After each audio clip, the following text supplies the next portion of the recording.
வீடு கட்டுற எல்லாருமே இந்த ஒரு விஷயத்த மிஸ் பண்ணாதீங்க. என்ன விஷயம் அப்படின்னா, பேஸ்மெண்ட் போடுறது, லிண்டில் போடுறது, ரூஃப் போடுறது, இந்த 3 விஷயமும் போடுறதுக்கு முன்னாடியே நீங்க உங்க டோரை வந்து என்ன அளவுக்கு போட போறோன்றத நீங்க முன்கூட்டியே வந்து ஃபிக்ஸ் பண்ணிக்கணும்.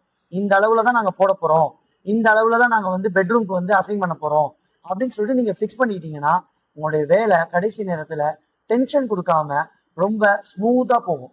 3 அடி, 4 அடி, 5 அடி, 6 அடி 4 அளவுல வந்து நீங்க மெயின் டோர் வந்து போடலாம்னு சொல்லியிருக்கேன்.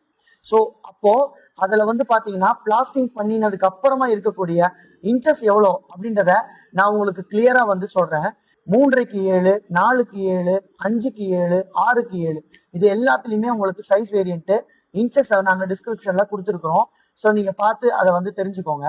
இதை ஏன் நாங்க முக்கியமா சொல்றோம் அப்படின்னா, ஒரு சில பேர் வந்து நல்ல ஆர்கிடெக்ட் வச்சு நல்ல டிசைன்லாம் பண்றீங்க.